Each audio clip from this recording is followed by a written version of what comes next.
तो आज के इस वीडियो में हम लोग पढ़ने वाले हैं इलेक्ट्रिकल कंडक्टिविटी ऑफ सेमीकंडक्टर्स। तो इसका एक डेरिवेशन है जिसको आज हम परफॉर्म करेंगे और साथ ही साथ इसके रिजल्ट्स पे बातें करेंगे। तो इस डेरिवेशन को करने के लिए सबसे पहले हम एक सेमीकंडक्टर मटेरियल का एक ब्लॉक ले लेते हैं। So let us consider a block of semiconductor material. एक ये हमने एक ब्लॉक लिया और इस ब्लॉक के डायमेंशंस क्या हैं। मान लीजिए इसका जो क्रॉस सेक्शनल एरिया है दैट इज कैपिटल ए और इसकी जो लेंथ है वो स्मॉल एल है। Small L is a length of this semiconductor material का जो अपने पीस कंसीडर किया है और A is a cross sectional area. अब हम इस सेमीकंडक्टर मटेरियल को ऐड कर देते हैं एक पोटेंशियल डिफरेंस से। तो मान लीजिए इसके दोनों एंड्स पे एक हम पोटेंशियल डिफरेंस क्रिएट कर देते हैं। तो इस पोटेंशियल डिफरेंस से इस मटेरियल के अंदर एक फील्ड आ जाएगी। ये वाला हमने हायर पोटेंशियल पे और ये वाला सेक्शन हमने लोअर पोटेंशियल पे ऐड कर दिया। तो जब ये पोटेंशियल डिफरेंस इसमें V अप्लाई करेंगे तो क्या होगा कि इसके अंदर जो होल्स होंगे जो इलेक्ट्रॉन्स उनमें मोशन होगा। इस पोटेंशियल की वजह से आपको एक करंट मिलेगा, ठीक है, ये करंट। और इस सेमीकंडक्टर मटेरियल के अंदर जो करंट होगा उसके लिए रिस्पॉन्सिबल होंगे इलेक्ट्रॉन्स। इलेक्ट्रॉन्स का जो मोशन होगा, ये जो ड्रिफ्ट करेंगे वो opposite direction of this current, और होल्स जो होंगे वो इसी डायरेक्शन में यानी फील्ड की डायरेक्शन में इनका ड्रिफ्टिंग स्टार्ट हो जाएगी। इनकी ड्रिफ्ट वेलोसिटी भी होगी, VE ले लेंगे हम इलेक्ट्रॉन के लिए और VH ले लेंगे होल्स के लिए। तो ये कुछ फिनोमिना स्टार्ट हो जाएगा जैसे हम एक पोटेंशियल अप्लाई करेंगे यानी फील्ड अप्लाई करेंगे। तो अब जो इसके अंदर के इलेक्ट्रॉन और होल्स हैं उनका जो कंसंट्रेशन है यानी NE ले लिया हमने, इलेक्ट्रॉन डेंसिटी,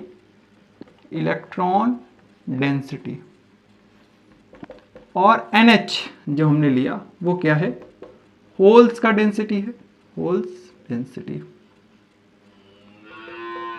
अब यहाँ पे इलेक्ट्रॉन की जो बात करें वो बेसिकली फ्री इलेक्ट्रॉन्स है। इलेक्ट्रॉन जो कंडक्शन बैंड में, होल्स कहाँ है, वैलेंस बैंड में। तो इनकी जो डेंसिटी है वो इलेक्ट्रॉन की है और होल्स की है होल डेंसिटी NH। ठीक, तो ये करंट हमको यहाँ पे मिलने लगा।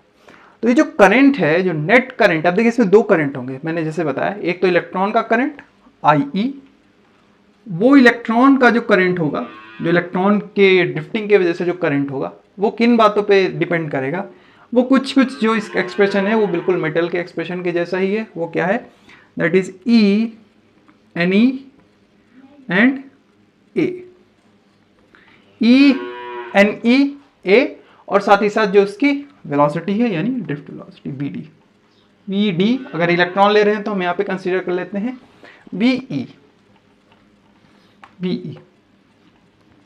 तो ये इलेक्ट्रॉन के ड्रिफ्टिंग की वजह से आपको करंट मिलेगा, दैट इज I। इसी तरह होल के मोशन के से भी एक आपको करंट मिलेगा, दैट इज IH, और वो कितना होगा, that is E NH A VH। ठीक है, ये दोनों होंगे। अब VE और VH सेम नहीं होंगे, ये दोनों अलग अलग हैं। इलेक्ट्रॉन कंडक्शन बैंड में है तो इसकी स्पीड ज़्यादा होगी और जो होल्स हैं वो वैलेंस बैंड में है तो इनकी जो वेलोसिटी आप कंसीडर करें, ड्रिफ्ट वेलोसिटी, वो कम होगी। तो ये जो टोटल करंट होगा ये इन दोनों का क्या होगा, सम होगा, that is IE plus IH। The total current is the sum of this drift electronic current and holes current. तो जो टोटल करंट है उसको आप लिख सकते हो, क्या लिखेंगे, that is I equal to E NE AVE plus E NH AVH, and that is equal to EA को कॉमन ले लें तो NE VE plus NH VH, this is your current. ठीक, तो ये जो करंट का एक्सप्रेशन है इसको हम लिख लेते हैं कहीं टॉप पे, ये हमें काम आएगा आगे। ठीक, तो ये जो हमने फाइनल करंट निकाला, अभी फाइनल नहीं है, करंट है अभी, expression in terms of drift velocity, I equal to EA NE VE plus NH VH। ठीक, अभी इसको हम लिख के रहते हैं, आगे बढ़ते हैं। यहाँ तक हमने अपना डेरिवेशन को सेटअप किया, आगे बढ़ें। अब नेक्स्ट पार्ट हम देखने वाले हैं कि हमने जो पोटेंशियल अप्लाई किया, ये पोटेंशियल, इस पोटेंशियल और इस मटेरियल का अंदर जो फील्ड होगी इसके बीच एक रिलेशन होगा। वो क्या होगा, तो उसको हम दे सकते हैं, जो सेमीकंडक्टर के अब दोनों एंड पे पोटेंशियल डिफरेंस है, तो जो फील्ड होगी that is E into L, B equal to E L. ठीक, ये हमको यहाँ से पोटेंशियल मिल गया। और अगर इस मटेरियल का रेजिस्टेंस अगर R है, if R is the resistance, तो जो रजिस्टिविटी होगी इस मटेरियल की वो कितनी होगी, उस रेजिस्टेंस और रजिस्टिविटी के बीच में जो रिलेशन होगा वो क्या होगा, that is R equal to rho L by A. Simple है, जैसे कि आपने पहले पढ़ा होगा, resistance equal to resistivity times length divide by cross sectional area. ठीक, और ये V है, ये R है। तो जो करंट होगा, इस पोटेंशियल, रेजिस्टेंस और करंट के बीच एक रिलेशन है, वो रिलेशन कौन बताता है, ओहम्स लॉ। ओहम्स लॉ हम यहाँ पे लगा सकते हैं क्या, सेमीकंडक्टर है, कंडक्टर तो नहीं है, पर अगर फील्ड लो है उस केस में ये ओहम्स लॉ हम कुछ कुछ मायने तक लगा सकते हैं। So according to Ohm's law से क्या मिलेगा हमें, वो क्या कहता है, V equal to I R, V equal to I R और I equal to V by R. ठीक है, तो इस V और R की वैल्यू हम यहाँ पे सब्स्टिट्यूट करते हैं, तो I की वैल्यू हमें क्या मिल जाएगी, V की वैल्यू भाई हमने क्या निकाली, EL, और R की वैल्यू अभी क्या निकाली, rho L by A, A से L से L कट गया, EA by rho. I equal to क्या मिला, EA बाई रो। एक दूसरा करंट का भी एक्सप्रेशन मिल गया, EA बाई रो, और एक एक्सप्रेशन हमको ये मिला, एक तो ये एक्सप्रेशन मिला और एक ये एक्सप्रेशन मिला। इन दोनों एक्सप्रेशन से हम कह सकते हैं कि this quantity is equal to this quantity. तो इक्वेट कर दे, देखिए हमें क्या मिलता है। So from these two current equation देखिए हमें क्या मिल रहा है, एक तो है EA बाई रो, एक तो है EA बाई रो, और दूसरा क्या है, NE VE plus NH VH, और यहां से अब देखिए हमें क्या मिल रहा है, तो A से कैंसिल आउट हो जाएगा बोथ साइड से, 1 upon rho equal to E by E and EVE plus NH VH। ये एक्सप्रेशन मिला हमको रजिस्टिविटी के टर्म्स में। ठीक है, यहां तक हमने कर लिया। अब आगे बढ़ते हैं। आगे बढ़ने के लिए हमें इसमें एक और कॉन्सेप्ट को इंट्रोड्यूस करना पड़ेगा, वो कॉन्सेप्ट है mobility, mobility of charge carriers. आपने पढ़ रखा होगा मोबिलिटी ऑफ चार्ज कैरियर्स क्या होता है, थोड़ा सा उसको रिवाइज करके उस कॉन्सेप्ट को हम यहाँ पे करेंगे यूज। तो मैं मोबिलिटी जो चार्ज कैरियर्स की होती है वो क्या होती है, मोबिलिटी। तो मोबिलिटी चार्ज कैरियर्स की जो होती है वो डिफाइंड होती है, इलेक्ट्रिक फील्ड जब आप बढ़ाते हैं, जो भी इलेक्ट्रिक फील्ड है, उस इलेक्ट्रिक फील्ड की वजह से इसके ड्रिफ्ट वेलोसिटी गेन करता है। कौन गेन करता है, जो आपका चार्ज कैरियर है। जैसे जैसे फील्ड बढ़ाएंगे उसकी ड्रिफ्ट वेलोसिटी बढ़नी चाहिए कि नहीं बढ़नी चाहिए, तो उसकी प्रोपोर्शनैलिटी है ड्रिफ्ट वेलोसिटी की फील्ड के साथ।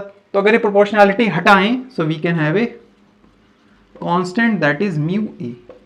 तो मोबिलिटी क्या हो गया, field drift velocity per unit field, drift velocity per unit electric field.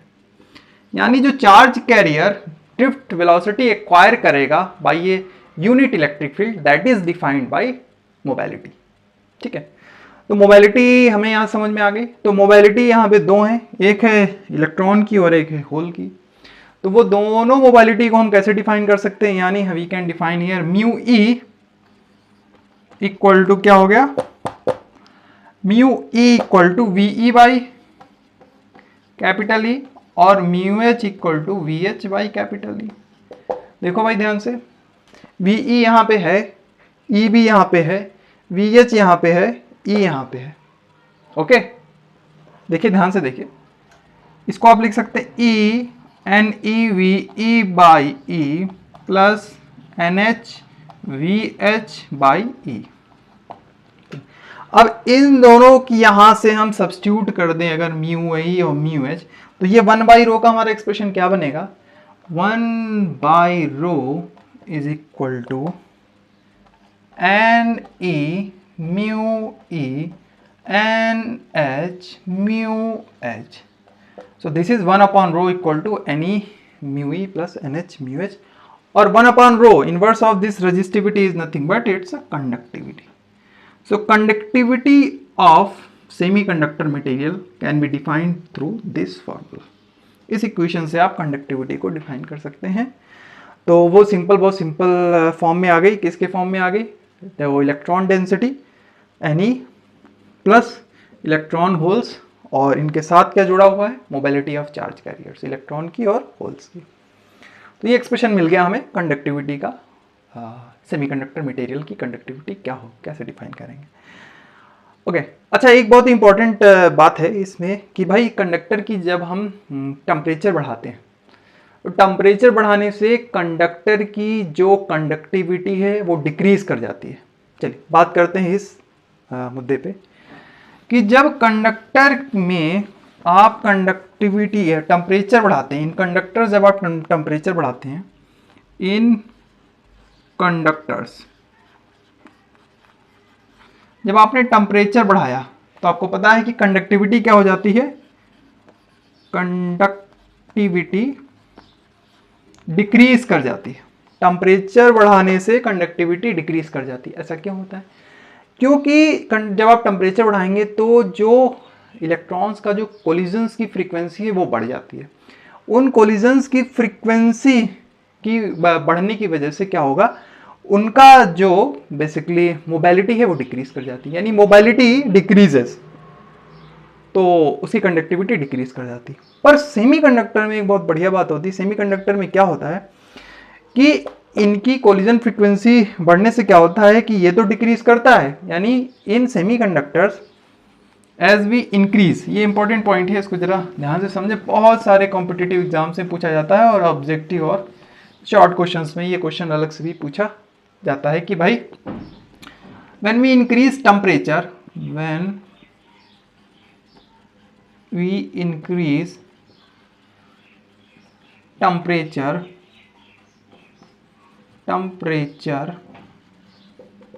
in semiconductors,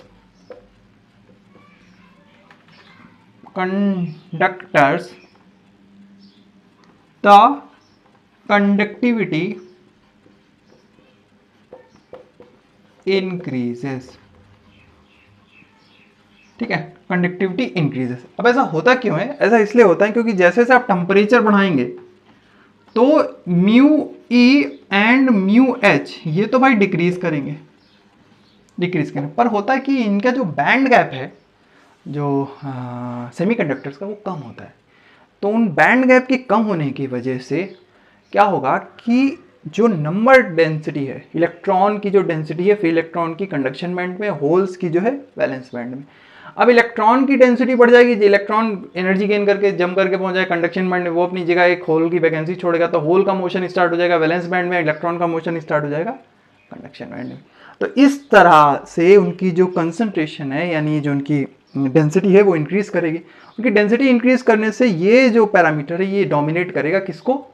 इस मोबिलिटी वाले पैरामीटर को.